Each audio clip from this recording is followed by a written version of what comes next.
I thought we would do a very typical but very delicious meal. That's great. Are you hungry? Yes. Always hungry? Mm-hmm. Except for dairy. Yes, I'm not a big dairy fan, but as I told you before, butter, I don't consider butter dairy. Okay.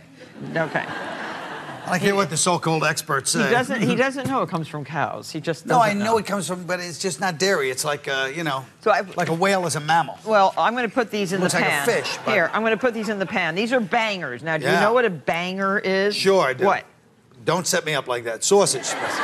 But you know what? Do you know why it was called a banger? No. Well, I mean, I can take an educated guess. If you cook, nothing dirty. It's not dirty. I know, but it's not. I don't know what you're talking about. I would not be a comedian. This is yes, you wouldn't be a comedian. You can keep going. This is a family show. If I didn't go for the lowest. I wouldn't be a comedian if I didn't go for the lowest common denominator on that setup. So, no, the bangers, because do you know how sometimes a sausage will pop when it's cooking? Yes. That's why. And so the skin was a thick skin, and when it cooked and cooked and cooked over the fire, all of a sudden it would pop and make a bang. And the Irish would be like, oh, Jesus, look at that banger. That's right. Exactly. I got it. Yep. So what we're doing, in a little bit of olive oil, browning the bangers. Now, these come from a very nice butcher who's not Irish, Schaller and Weber. Ah. Do you know them up on 3rd Avenue? No, what are they, Germans? Yeah. I figured that. The old Yorkville Germans. But they make the best sausages that I've ever tasted. So these are bangers, and they are going to cook until they're brown. And then we're going to add some spice, some thyme and garlic and some peppercorns. It looks delicious. Yes, and some stock, and cook those until they're done. That's a little more like it. Now, we're going to also make, something called, oh, I love this, Boxty. Do you know, what's that, mashed potatoes? You can peel those for me. Oh, nice, yes. okay. Peel. Oh, look at this. I'm a master. You are. They're mashed potato cakes. Should have been in the Navy. They're mashed potato cakes, right. Yes. And I like your green shirt. Where did you get those? It means poorhouse bread, Boxty. Oh. Poorhouse bread, a traditional Irish potato pancake. Now, did potatoes originate in Ireland? Sure they did. They did not. Damn it. Russia. They are indigenous to America. Russia. No, America. And then they were taken as the ideal food to Ireland. And they grew them in all those beautiful little. That's weird. I never knew that. On those beautiful fields, you know, and. Yep, and keep going. You're making me look like a fool with my history show, and I don't even know history. No, but you're going to learn. I sure am. Okay. You're going to learn. You're going to learn today. You're going to learn, boy. Okay. I can't believe that. Are you sure that's true? It's true.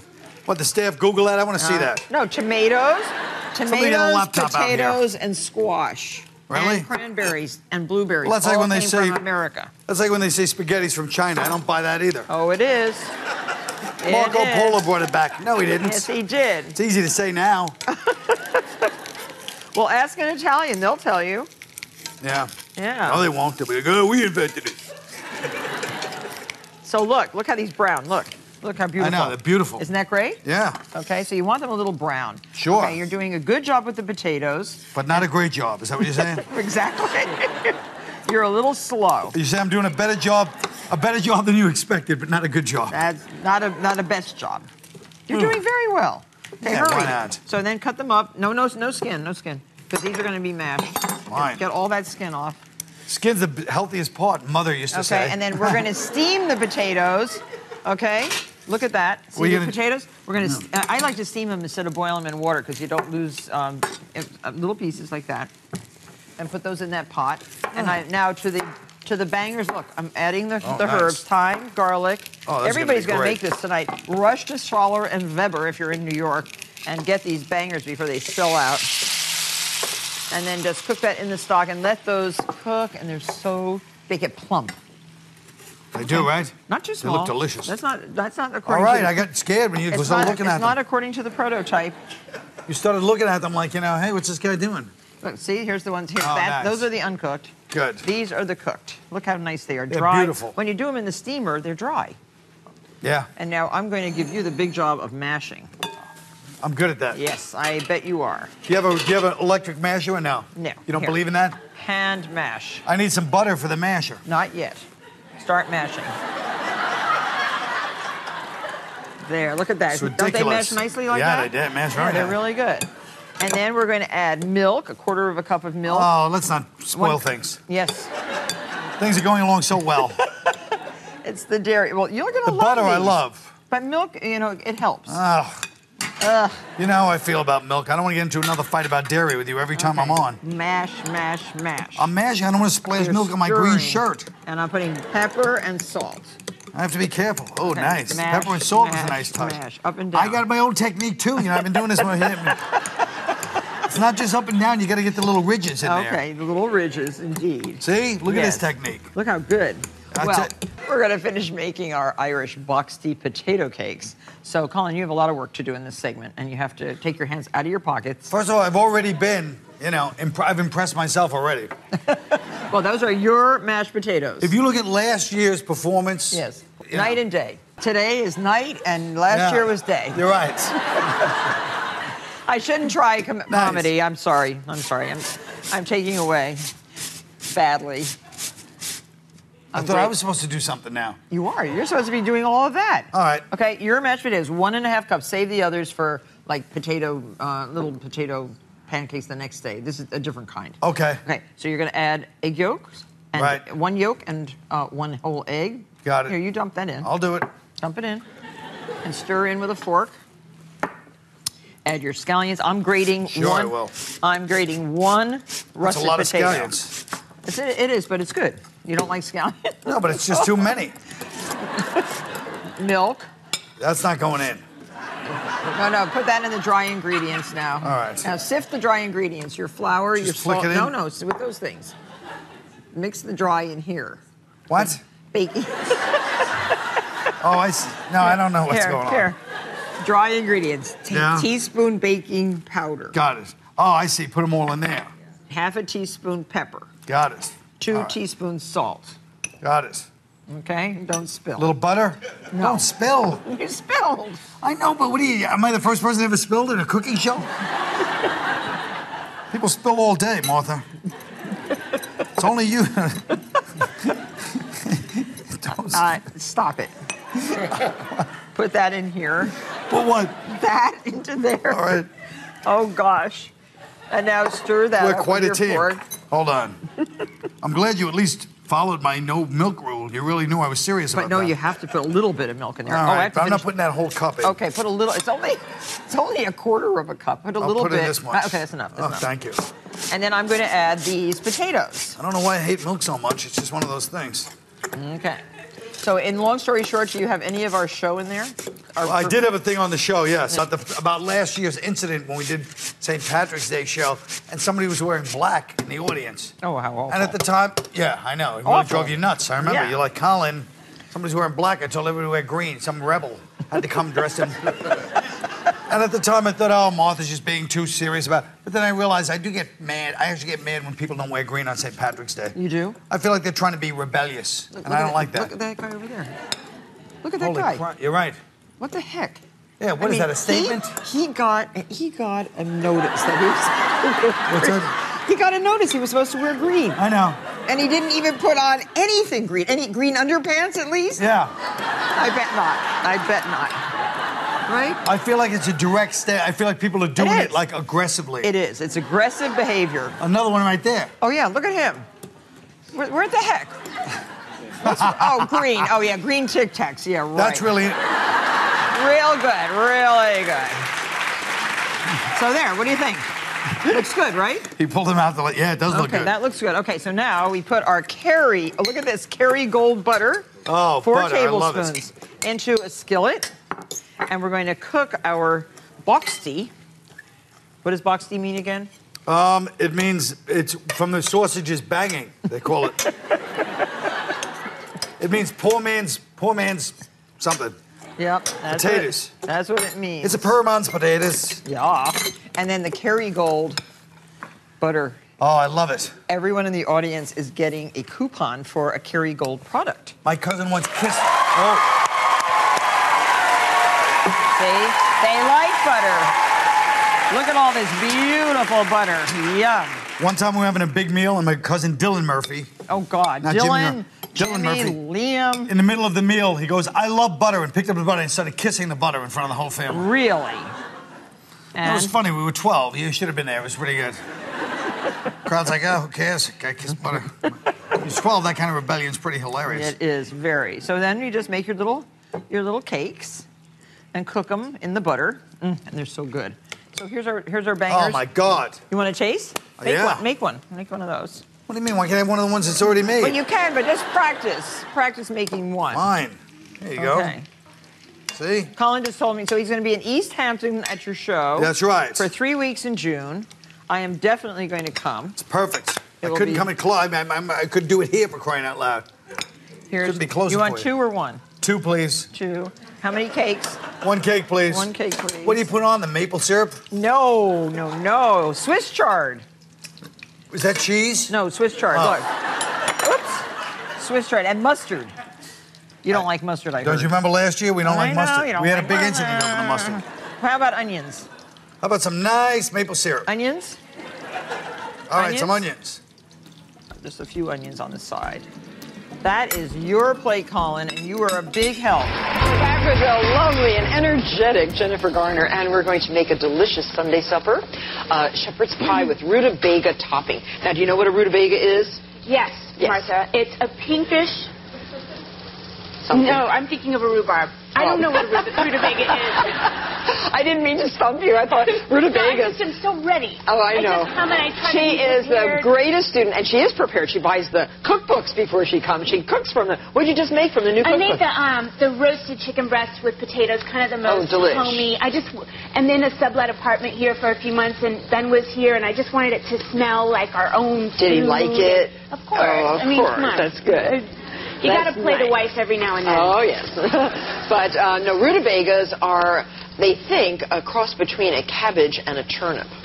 A cross. And it's a large, orangey, yellow root, grows with big leaves. Is it sweet? Well, it's sweet when you cook it, not before you cook it. But it is a hard winter vegetable, and usually you buy it in the grocery store, and it's all waxed on the outside, so you have to make sure you peel it well and cook it well, but it mashes up great, like mashed potatoes. Oh, good. Only very delicious for you. So now, let's see, this is the bag. We have already started to brown the meat, and we're using chuck in this recipe, and this is... Generally, shepherd's pie was a really peasant dish when they used leftovers.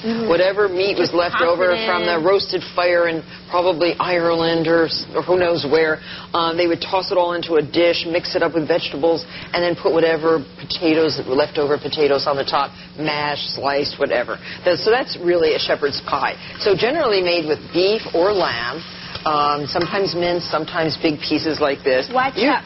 Well, it's just tasty, and we decided to make it rather than with lamb, with beef today. So you could put on the browned meat, brown the meat really well in a heavy-bottomed saucepan like this, and just throw it in. We're browning onions now, 2 pounds of chuck, 2 medium onions chopped. So you can put that browned meat into here.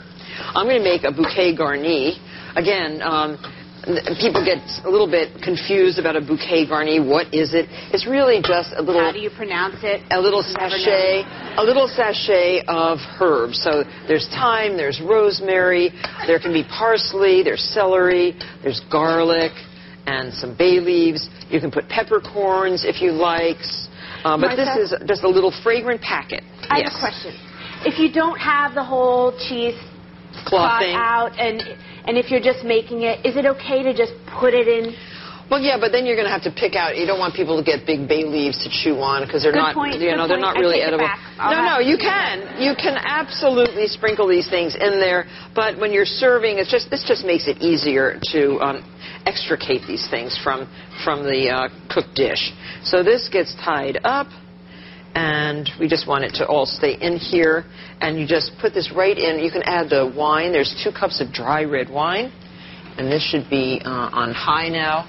It's too early to start drinking that, yeah. Unfortunately, because I'm sure it's a fine red wine that you would also serve. We have to add, we forgot to add the flour. It's my fault. But we can add that now. Don't worry about it. We'll just stir so we don't want lumps. Right. No. And by the time it cooks in an hour, this should be on the meat and the onions without the wine. So it's going to thicken. The little bit of 2 tablespoons of flour, all-purpose flour, just going to thicken the gravy. And now we can add also 1 cup of beef stock. This can be low sodium that you buy. It can be homemade beef stock, and put your little bouquet garni. That's French for a little gathering of a little bouquet, okay, garnish, but really a flavoring. And you bring this to a boil, cover it, and cook until the meat is tender. That's going to take anywhere from an hour to an hour and a half. And do you leave it boiling? Yeah, well, it simmers. Simmer. Yeah, reduce it to a simmer. Now look what we have here. A beautiful. The liquid has thickened and reduced. It really looks delicious, and it smells really good. So you see how easy it is to take the bouquet out? Yeah. Okay, so take this out. I like to squeeze off the juices. This has a lot of juice in it. And this can just be discarded. Everyone at rehearsal, I'm rehearsing a play right now. Oh, I can't wait to see it. Yeah, it's one of my favorite plays. Promise me you'll come. So, Cyrano de Bergerac. Yeah, Cyrano de Bergerac with Kevin Kline. Oh. And Kevin said that shepherd's pie is his favorite, and since he's my leading man, I have to. Okay, we will send a shepherd's pie from here to there today with you. Okay. And I love Kevin Kline. Oh, how is it doing live theater for you? Is this your first? The most terrifying thing. I would think so. The scariest thing I've ever done in my life, but every day is either agony or ecstasy. You leave thinking, this is the best thing I've ever done, or you leave thinking, how do I get out of this? I'm going to embarrass myself. How does Kevin look? He looks great. Well, he has a big nose these days. His proboscis. How long does it take him to get that proboscis on? He does it for rehearsal, so we can get used to seeing him with it, and he can get used to the feel of it. She's Roxanne in the play. Yes, I do kiss him once. It is kind of, we always joke, like, okay, here I come. But he is just one of those actors that can be funny, or he can be dramatic. He just can do everything. Oh, he's an amazing actor. Well, we're going to take a quick break, and when we return, we're going to finish making our shepherd's pie. Cook this with the carrots for 30 minutes. Well, we're back with a very talented Jennifer Garner, and she's showing us all her cooking skills today. Yes. And we're almost done making a delicious shepherd's pie with a rutabaga topping. We're now going to do the rutabaga topping, but I just wanted to remind everybody that this recipe is from the new Martha Stewart Living Original Classics Cookbook. You might have already gotten this book, but this one now has photographs in it, gorgeous colored photographs. Did you get this book yet? Yes. Oh, good. Oh, good. And the second volume of all the new collected recipes is coming out. Actually, I saw the finished book yesterday. That must be so exciting. Everyone in the audience is getting a copy to take home. Now, the rutabagas. Okay, here is a rutabaga. Oh, that's what this is. Generally, you will get this. These are fresh, but generally in the wintertime they're called just winter vegetable roots, and these are waxed for preservation. And they'll stay, a month or two in your larder. If you have a larder. Do you have a larder? No, ma'am. Oh, do you have a pantry? Barely. I would like a pantry. Do you have a root cellar? Yes, I have a big root cellar and a tornado cellar. Well, anyway, so if you're, so these are cooked, and we've cooked Yukon Gold potatoes with the rutabagas. So they're 4 Yukon Gold potatoes, these nice little golden, bright yellow. They're really wonderful. That's what they look like when they're cooked. I love them. And 3 pounds of rutabaga. Bring to a boil, simmer until tender. That's going to take at least 30 or 40 minutes. And so now we're going to put these. Now, there's a variety of ways to mash. You can mash with the old-fashioned potato masher, and you can do this, and it'll give a more coarse topping, so that way. Or you can put them through a food mill, like you're going to do, Jennifer. You feel like you need to have a master's in geometry to put one of these together. I know. But once you get it together, it works. Yes. Now, you can add a little liquid if you want. It gets it through faster, just a little bit, just to wet it. Good to know. And so we're adding 2 cups of milk and 2 tablespoons of butter melted in the milk. So watch out for your beautiful satin top. Yeah, well, what do you do? I worry about it. Yeah. I don't want you to ruin that beautiful top. And this is my favorite of all. This is the wonderful ricer. Now watch this, Jennifer. You just push this. You can use all your brute strength. And see how it comes out? Yeah. It's instant mashed anything. I love ricers. And see, it comes out looking sort of like rice. Yeah. Is it softer than this? In the food mill? Same, but without this? It's easier. Why is that food mill sticking so much? Because this always happens to me. It's me, it's not the mill. It should have a little rest, but here, just rest it down and then push. Go backwards. I wish I got the Go backwards. Okay. And now go forward. Okay. Yeah. See, just... Don't worry. Keep going. Talk amongst yourselves. Okay, so we're going to do this. Now, tell me about this important campaign that you're involved in. Oh, I am the... Kitchen help, Nikki. It's okay. I joined the Faces of Influenza, the American Lung Association, as part of the Faces of Influenza, because it actually started because... But influenza is the flu that we may get this winter. It's the flu shot, basically. Okay. I'm here to say, get a flu shot. Yeah. Because during Alias, I couldn't get sick. If they lost me, it was a big deal, so they insisted that I get a flu shot every year, and I was always just completely immune. You know, while everyone was dropping like flies, I would be there at work by myself, like holding up the fort. But because of that, I started to realize that I didn't know that you could go to the hospital for the flu. I didn't know that people died from the flu, and it just made me more and more aware of how you have to know these things to become the advocate for you and your family's health. So I broke the whole thing. I was trying to not draw attention. Let's. Oh dear. So here now, I want you to use your strength to mash. Okay, I'll mash so happily. Mash. Okay, but anyway, so I'm just saying, please ask your doctor about the flu shot for yourself, for your family members. 2 out of 3 people should have flu shots and don't get them. Okay, thank you very much. Okay, keep mashing. That's good. So you can mash. Actually, these turnips are slightly undercooked. The rutabagas, I think they should be a little tiny bit softer. Yeah. And so we're struggling away. Do you have some nice mashed turnips in there for us so that we don't have to... We can do it, Martha. We can do it. Well, we only have 30 seconds. Oh. You know about timing. Yeah, okay. Okay. There. You're doing a good job. Yeah, you're doing a good job. And, there's another ricer.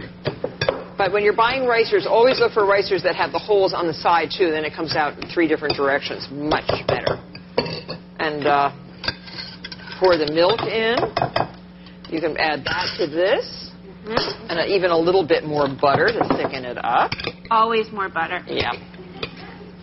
So do you have to, for the play, what's your costume? Oh, they are so heavenly. They're so dramatic and over the top. They're just these like 17th century French things so you're doing it in period? Yeah, but it's not like you're going to school when you watch it. It definitely has a very contemporary feel to it, just because the play is timeless. Right. Oh, fantastic. There's nothing like seeing live theater, right, Martha? Well, would you rather do a play now that you're into the rehearsals or a movie? I would like to do a play but get paid like a movie. Which doesn't quite happen, right? Yeah, so, not really. I'm adding some rosemary to the topping, salt and pepper, and make it very flavorful because the topping should be as good as what's underneath. It looks like it's going to be delicious. Oh, and then you smash it on top of here? Well, don't smash it. Just gently spoon it.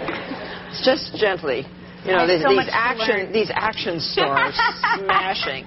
Oh my gosh! Well, I still want to know how you get into shape. You have to come back and tell us all that. Maybe do us one of your physical workout things. That is a great idea. Oh my gosh! We should train together. Oh, I wish. I wish. I could teach you something, Martha. I bet you could.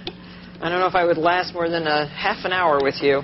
But anyway, once this is all laid on, dot with little tiny pieces of cold butter, put into a 350 oven, and bake for 1 hour. And this is what it looks like.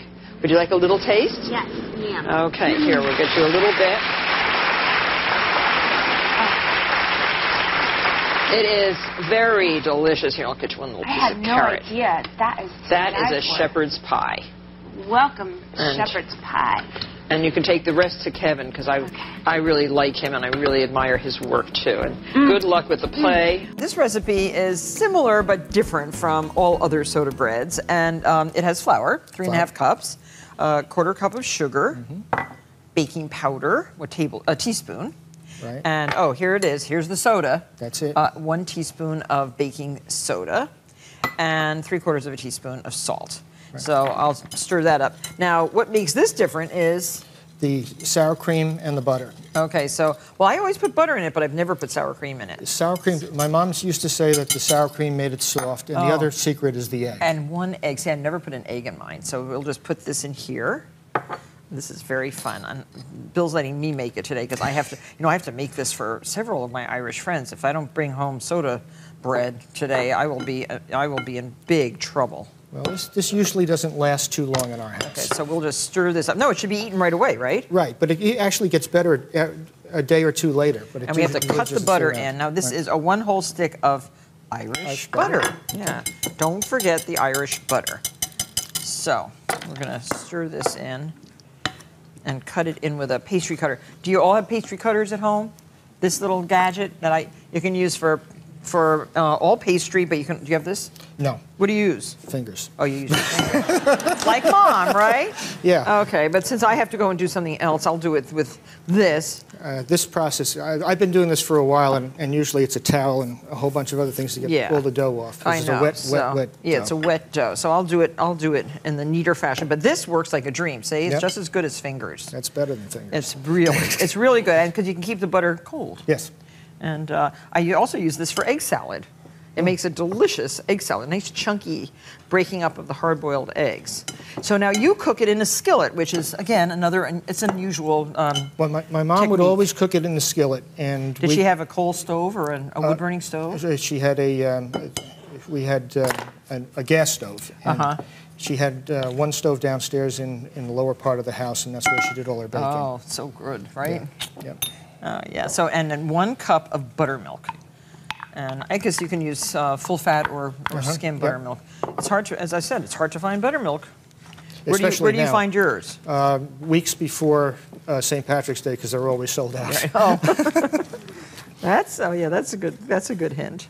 Okay, so here's our dough, and we're using raisins, and these are these giant, beautiful, plump raisins. Okay, so we're putting those in, and just stir that up.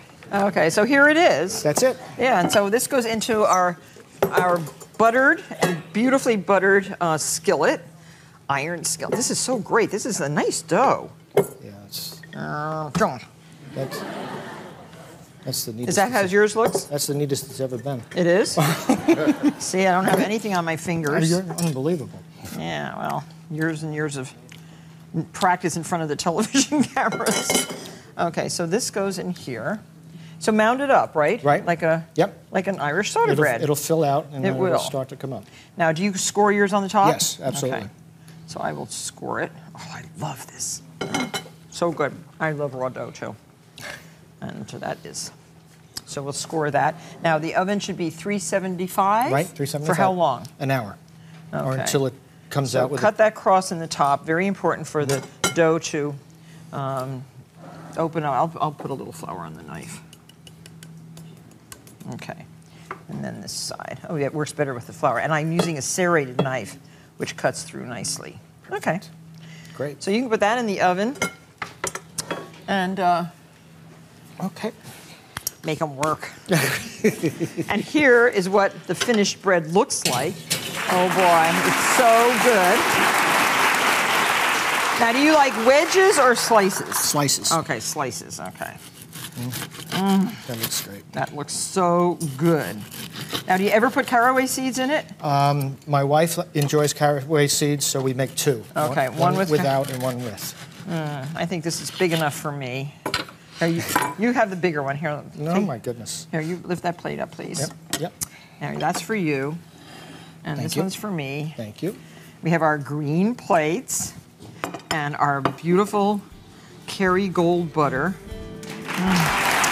So delicious.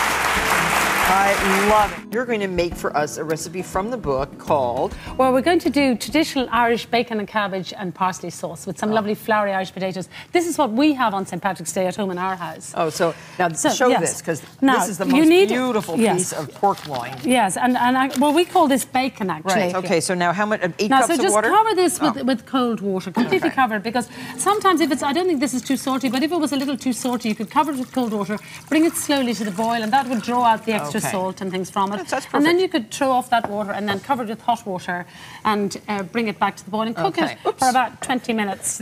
Sorry. And so this is just about cooked now. So what I'm going to do is I'm going to add, you can cook the cabbage separately, but what's even more delicious is if you put the cabbage in the time-honoured way into the bacon water and so on. It's like corned beef and cabbage. Exactly. But this is not corned beef and cabbage. No. This is Oh boy, this looks so good. Irish bacon and cabbage. So this I'm going is to an amazing piece of meat. I love this. Now, this is not Canadian bacon.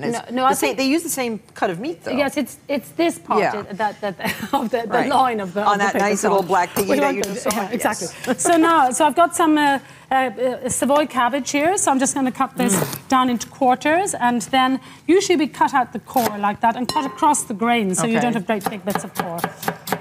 Like that, and I'm going to cook this as if you were making a slaw. Exactly. Yes. So it'll taste so good when it's cooked in the bacon water. And people used to literally cook it for about an hour, but I'll give it about 20 minutes, an extra 20 minutes there. And in the meantime, then let's pop the lid back on again. Okay. In the meantime, I'm going to make a little parsley sauce. And that would be that starts off just as a white sauce. I'm just putting the milk again. We have 2 Jersey cows on the farm, so we have our own lovely milk. Oh, how nice! You make your own butter too, and cream. Yes, and that's part of the whole forgotten skills thing of this book. So to a little bit of extra flavour, just put in a bit of onion, maybe a little sprig of thyme, a few little parsley stalks. You notice that Darina speaks really fast? I'm speaking too fast. This is another Irish trait that I have discovered. I mean, I have lots of Irish friends who talk so fast I can't even conceive. No. What's that? So this is a little bit of roux. So then I would bring this slowly to the boil for about 15 minutes, and that takes on lots of extra flavour. And then strain out the carrot and things. And that will go into the hen's bucket. No, what is this? This is roux. Oh, the roux. Excuse me. And roux is basically equal quantities of flour and butter.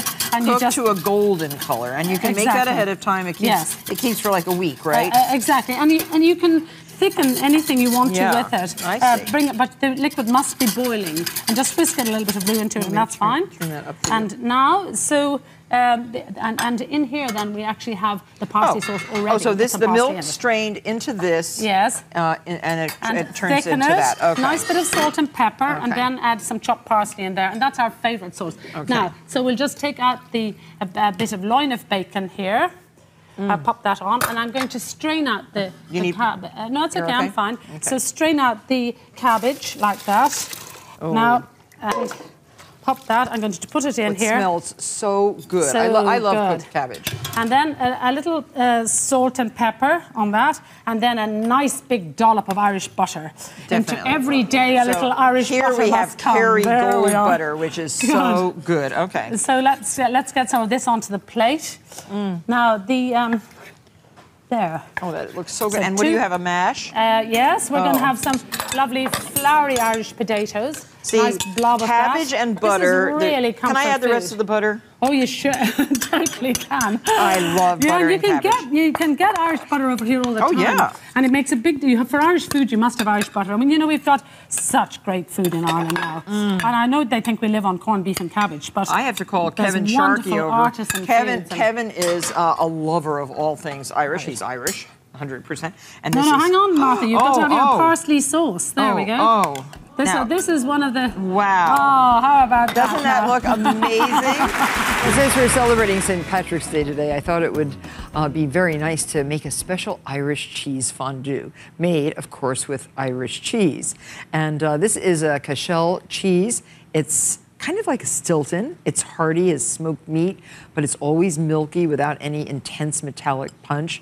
That turns off so many people to blue cheese. But it is really, you'll really like it if you taste it. And we got this at Murray's Cheese Shop right here in New York City. It's one of the best places to get all kinds of cheeses from all over the world. And it is the first farmstead blue cheese made in Ireland.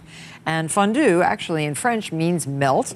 And typically you'd think of fondue as being served in the Alps when you're on a wonderful ski trip, but you can actually eat fondue pretty much anywhere. And I'm going to start first with half a cup of half and half. You could use heavy cream if you like, but half and half works very nicely. And 3/4 of a cup of Irish lager. We're trying to do everything as Irish as we can. And Irish make a very good lager. They don't call it beer. And we're going to turn this up. And into the liquids, and a little tiny pinch of salt. We're going to use 8 ounces of the Cashel cheese. So great. 1/4 cup of flour, just so that it thickens nicely. Stir this up. And a 1/2 teaspoon of dry mustard. And 1/8 teaspoon of cayenne pepper. Stir this up. It smells very good. I happen to love all kinds of blue cheese, from the French Roquefort to the Danish blue to now Irish Cashel. And here I'm going to just put this into the cream and lager and stir and stir, and do not walk away from the stove. You do not want scorched fondue. You want to just heat this up, and we have the one that's already done, until it's pretty smooth. And this is a little fondue pot. Pretty smooth, creamy, beautiful, delicious, hot. And this is all done, and we can take this over to our fondue pot stand, which is, this is typical. And you see the candle underneath keeps it hot. So, because if you take it off the heat, it will thicken so much that you won't be able to dip into it. Paul is a great cook in addition to being a fine animal raiser. He's going to cook us some beer braised bratwurst with cabbage. These are Niman Ranch bratwurst? Niman Ranch. Oh, good. Brats. I love yes. these. I love these. So you have them browning. Browning, this is something that just came out of what to do if people show up in a hurry, Right. So take your bratwurst and then add your onions and... One wayward ring there, okay. Okay, well... and just cook these enough so the onions cook down, get tenderized. What is it when you talk about Niman Ranch traceability? What does that mean? Well, I'll do the cabbage for you. Of course, okay. These products, of course, come from Niman Ranch Farms, and we have field agents, too, that work with our farmers all the time. We have our own high animal welfare standards. And those are your pigs, free-ranging? Free-range pigs, outdoor raised, deep-bedded, things like this. And, only meat that comes from these animals goes into these products. So, is this what you want me to do, shredding the cabbage? Yeah, that looks perfect.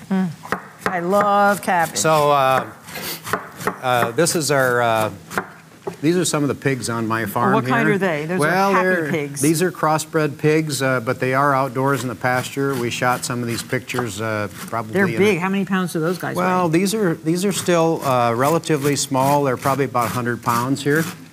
And you slaughter them at what weight? Probably about 280. Wow. And I've had the good fortune of tasting Paul's pork. It is so delicious. And if you raise an animal humanely and slaughter it humanely, you feel better about eating it. Well, I mean, that's right. And the animal feels better about being your food. The taste, the flavor. I'm not kidding. They really do. The taste, the flavor, it's dramatically different. It really is. Now, what happens with this cabbage? Now, this goes into... Okay.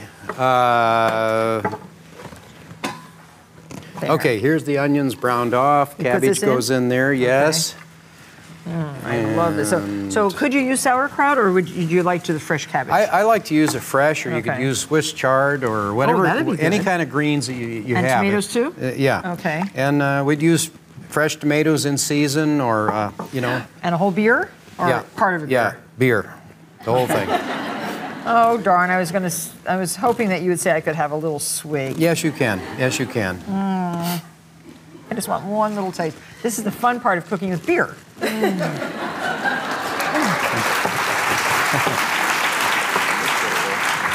There, some salt, some pepper. Yes.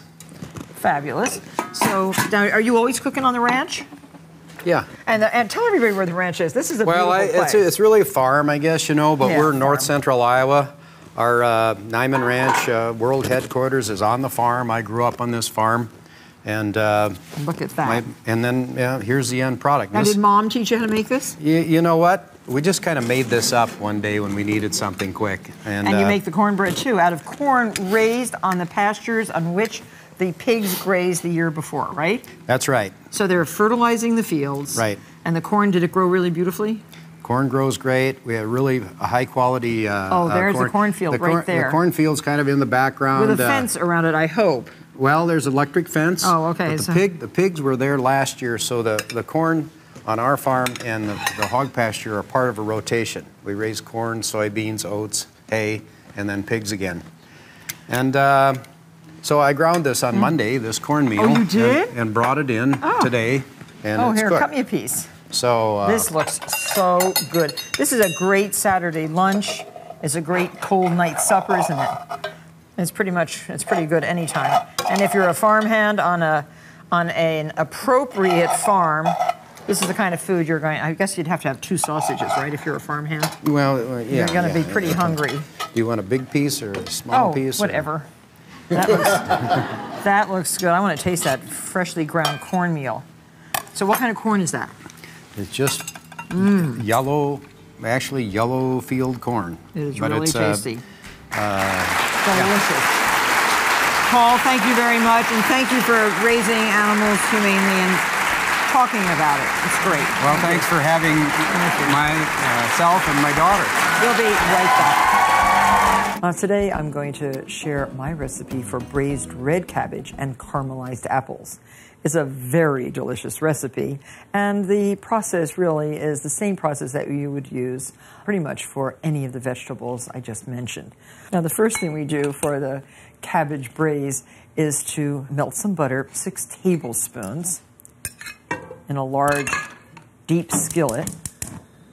Melt a 1/2 cup of sugar in the butter, a whole 1/2 cup. And 1 1/4 teaspoons of salt. The apples and the onions are going to caramelize in this mixture. And sugar is needed to caramelize the apples and the onions and balance the tart flavor of the vinegar that's added towards the end. Vegetables that are going to be braised should be cut in rather large pieces. They will hold together nicer that way. And we have 2 apples cut in wedges, peeled, cored, and I hope you all have an apple corer like this. It really allows you to get nice pieces of apple. Make sure there's no peel left. You don't want to have any of that green peel. And cut the apple into 6 equal pieces. The onion, too, has to be cut into big wedges. Cut this into 8 equal pieces. There. So now sugar is melting well in the butter. So now once all that sugar is melted into the butter, place the onions and the apples in a single layer. It'll pretty much crowd the pan. And you will cook, caramelizing everything for about 10 minutes. So beautiful. So braising really cooks everything until it's soft and tender, but everything is still recognizable, which is important. After a few minutes, they're going to start getting a little bit of color, so watch carefully and you can turn them over. Now the cabbage. Nice little head. I've removed the outer leaves, the tough outer leaves, and cut off the stem end, and cut the cabbage into 8 pieces. And there's a very hard core in the cabbage. We want the cabbage to hold together, so just take out a little bit of that center core. Just enough to make it a little bit more tender, but not enough to make it fall apart.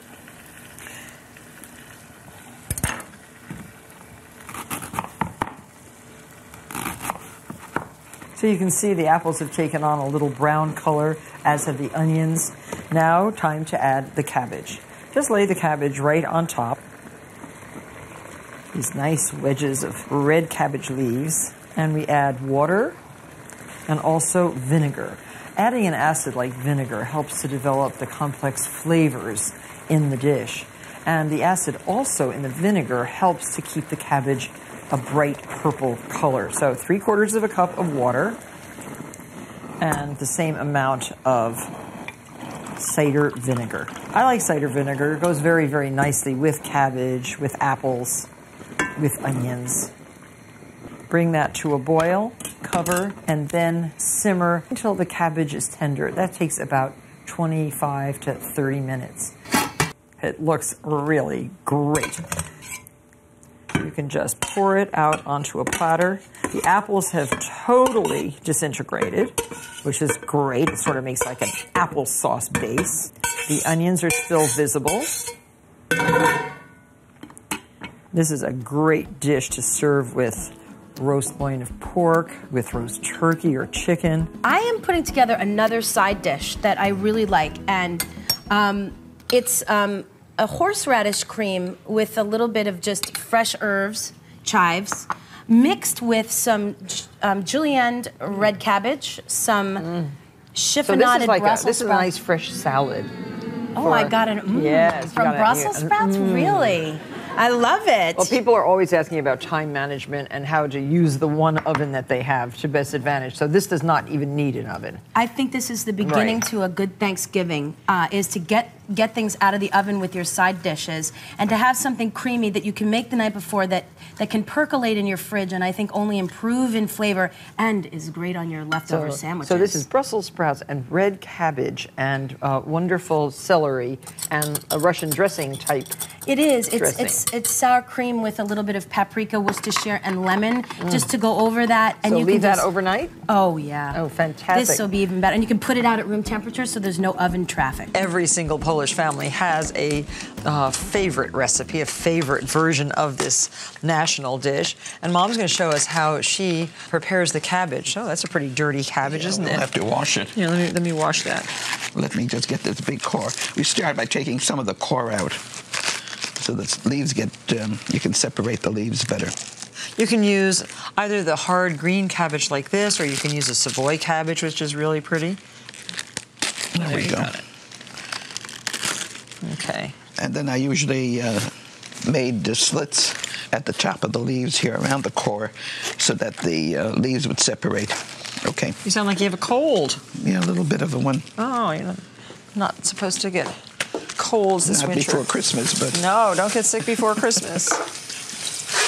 I'll take off the dirty leaves. So wash your cabbage and then have a pot of water that's really boiling away there.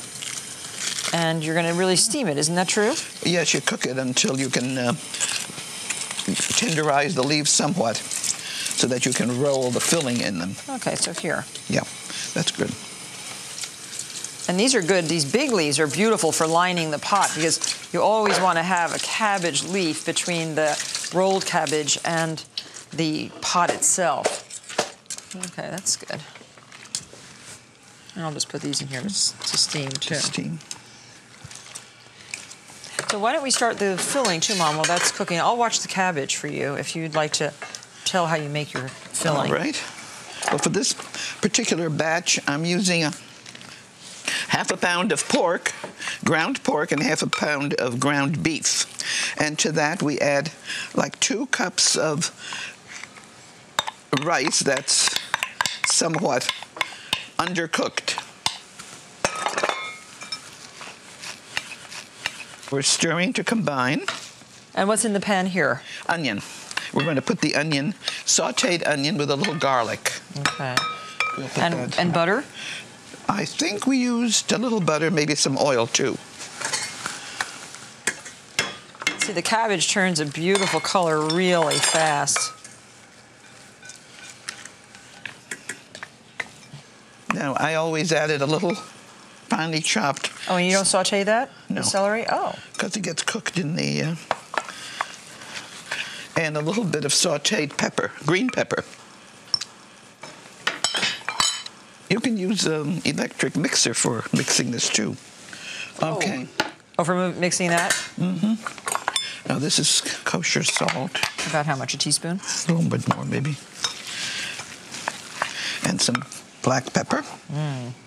Freshly ground. Mm-hmm. What are you going to be making for Christmas Eve this year? Are you going to make us some pierogi? Well, if I have time and the... Are you making stollen?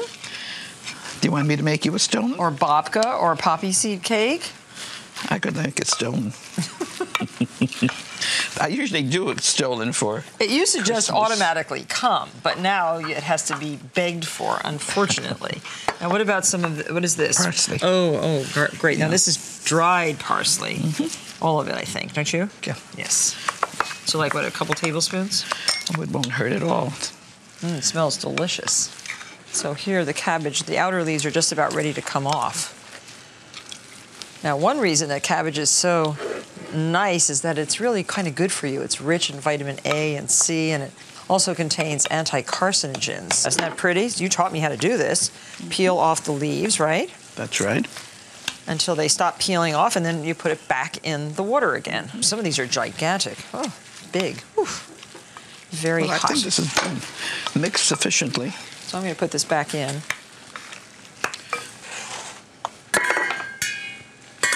So why don't you show how you take the hard vein off? In order to facilitate the wrapping, I just cut some of this thick part off. And you don't want that big, heavy vein in there anyway, do you? Now, the bigger the leaf, the more filling it would hold. So you fold down the end, and then you fold in the ends like this. Oh, here's a pretty one. And you wrap. So, Mother, should I line the pot so that you can put the galumki right in? Yes, be a good idea. So these colorful big leaves line the bottom. And I always love to eat these leaves after everything's cooked. I always salt and pepper the leaves. And here. You figure one per person. Oh, so never. Whoever eats one. I have to have at least 2 of these. Well, all right. These are so you don't skimp on the filling. No, not and at all. And if your cabbage leaf should rip a little bit, you can always patch with another piece. Yeah. You fit the galumkis right across the bottom, make a nice layer. Okay, here. Should I devein these? Yeah, some of the smaller leaves. There, that one's ready.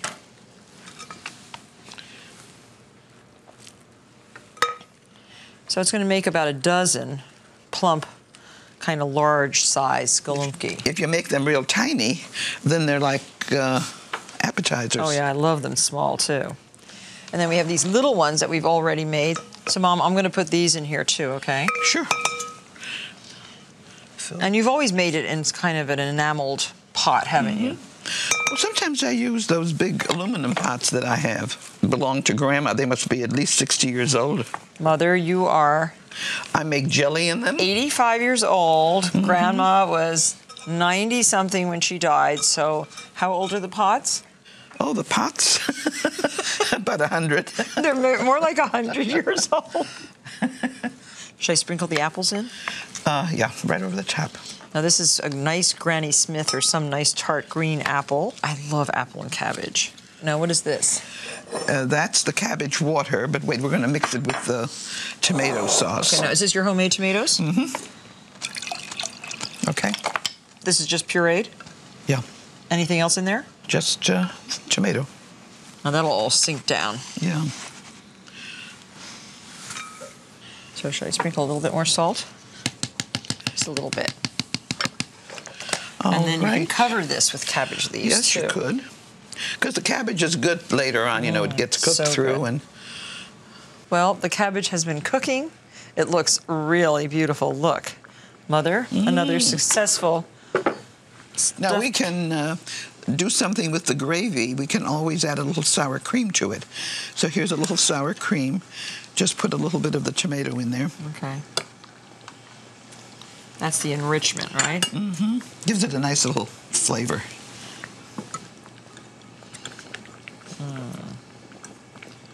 I wonder, are these apples soft enough? I guess so.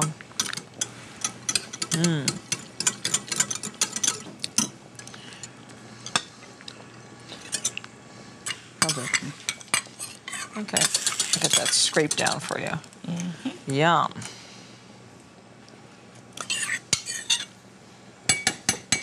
That always helps, doesn't it? Okay, so I think... Mix the... I didn't want to break them with a middle spoon. No. So just get them piping hot, And I'm going to try one right now because I cannot wait. Here, I'll take one out.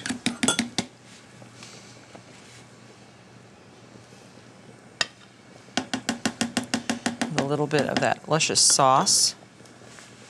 You know, when Grandma put her cream in, or when she thickens a gravy, she would, well, let me show you.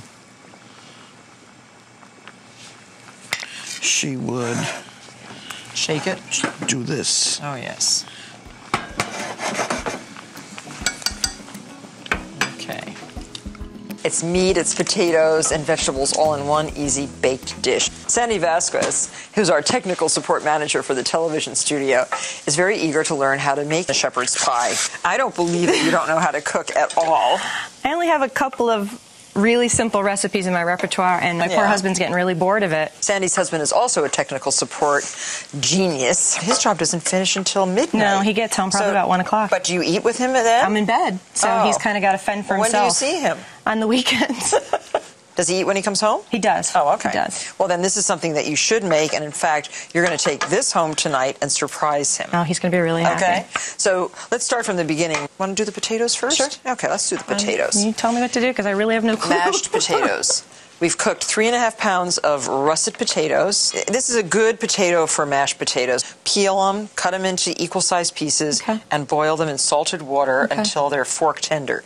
And you can tell that these are fork tender. Don't let them get real mushy. Now you can mash them, and you can also put them through a ricer. Do you have one of these? I have no clue what this is. Okay, I'll just show you. You take a couple of the cooked potatoes. Don't fill this too full because it gets hard to press through. What this does is actually make the potatoes like rice. Watch. Oh, wow. Every single lump is pressed out, okay? It sounds silly, but it kind of reminds me of those Play-Doh presses as a kid. Yeah, it is. It's like that. Exactly. So if you know how to do that, you know how to do this. So you do all of this while I continue to make the filling. Push hard. Come on, use your muscle strength. Yeah, there you go. This is, okay, are you right-handed or left-handed? I'm right-handed. Then you should be pressing with your right hand. Okay, look how much easier it is. This is Cooking for Idiots starring Sandy. Push, push. Okay. Oh my goodness. See? Now for the potatoes, Sandy, it's 3/4 cup of whole milk and 6 tablespoons of butter. 6 tablespoons. Yeah, 6 tablespoons. So shepherd's pie is traditionally made with leftover lamb. We're using fresh lamb. So what I'm doing here is sautéing in 2 tablespoons of olive oil, 2 tablespoons of butter, 2 medium chopped yellow onions. Do you know how to chop an onion? Okay, you're gonna start. We're not doing that today. When you fix my computer the next time, I will give you a chopping lesson. Now you said if I'm right-handed, I should be pushing with this hand. Definitely. Right? Okay. Pushing with, but if you want to strengthen your left arm, do it the other way, you know. And we also have in here 3 carrots that are peeled. You can add a little bit of salt to it. And you add your 2 pounds of freshly ground lamb. And you don't really need to break it up much more than that? Or you'll break it up with a spoon. Okay. Yeah. Notice I'm doing it over a low heat to start so that it doesn't get burnt. You do this for about 8 minutes. And now we add 1 tablespoon of Worcestershire sauce. All of these things you should have in your house. Yeah, right, Worcestershire sauce, right? Have salt and pepper. Well, maybe some hot sauce. It's time to create a little pantry for yourself. Yeah, okay. And we are going to use also, look at this is a great way to keep tomatoes paste. I've never seen that. Yeah, it comes in a tube like this, and it's delicious tomato paste. We want 1 tablespoon of tomato paste, and that gets cooked in. And Tabasco sauce, as much as you like. How much do you like? He likes more than I do, so, it's finding that middle ground, I'll put like I a guess. ½ teaspoon in, okay? I'm done with the potatoes. Can I move on to something else? Great. Well, now you can add the milk and the butter. Right. So a teaspoon of salt. Oh my God, it's like I'm making something. And it's really fun to cook. I'm just so afraid of it, so...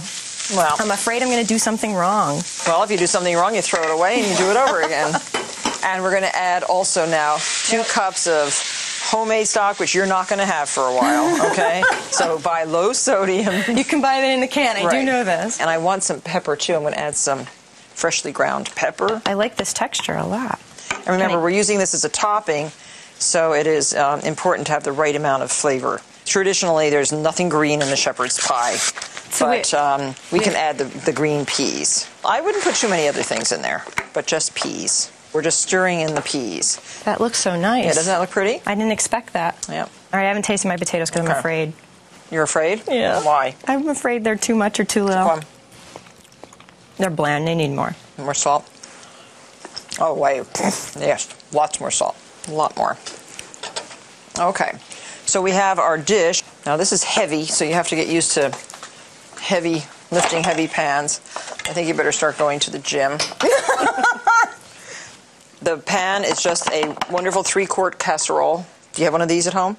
I do. Oh, so this gets put in here. Boy, does that look good. Wow. What do we do with the potatoes now? They go on it? Well, do they taste good enough now? I think so. I want you to surprise your husband, so I think instead of just slathering it on like the one that came out of the oven, I think we should make something a little prettier, don't you? Okay. I'm scared. No, don't be scared. Do you have a pastry bag and tip at home? Oh, heck no. Okay, well, you're going to get one of these too. Now, watch you put the tip in, you fold down the top of the bag. Okay. Okay, so now load in the potatoes. Sandy's always treating me like I'm an idiot with my computer, so I'm going to treat her like she's semi-idiot with her cooking. Know, you're not an idiot. I know, and you're not an idiot on your computer either. No, I'm not. But I'm just frustrated all the time, and I don't want you to be frustrated with cooking. Would you fill it all the way to the top? Well, no, because you're a beginner, and so if you put too much in here, you're going to have a hard time. And my arms are already tired, hard time dealing with it. Basically, what you want to do is hold with one hand and squeeze with the other. Okay. You're actually squeezing with your right hand, and you're directing with this hand. So now you could just do a squiggle, okay? It's like cake icing. Or you can do stars, like this. So why don't you do squiggles and stars, and your husband is going to be so impressed. He's going to say, Martha made this, not right. you. Here, hold that. Now, really, you're squeezing down, and you're directing with that. Okay, so... I'll finish the squiggle first, this row. Let me go over here. He's always saying, you look where you work, and you can't bring me home something new and different. And yeah, well, here you go. I'm afraid, so... Look, Martha, I'm using a piping bag. I'm so excited. When you do stars, straight up and down. Oh, okay. And squeeze like that, okay? You want bigger amounts of potatoes. Okay. We have enough potatoes. Does it sound silly that I'm enjoying how it looks? No, you should. That's part of it. It's gorgeous. No, remember what I said? Straight up and down for stars. Oh, I keep forgetting. Yeah, that's prettier, see? And then I will, yeah, you have little spaces. Just put a little bit of butter to glisten the tops. I love how this looks. Okay, so you can eat the rest of the potatoes. Now notice, if this boils over, it will fall on the parchment paper. That way you don't have to wash the pan. And it's cheap. Okay, then cheaper than aluminum foil. Another silly question. I just get it in the same place that I would get the aluminum foil? Well, you can buy it on a roll in the grocery store, but it's less expensive to buy a big box of it. Make sure this is $4.25. So there, that stays in for about 25 minutes until the potatoes are golden brown like this. And come here, doesn't yours look prettier?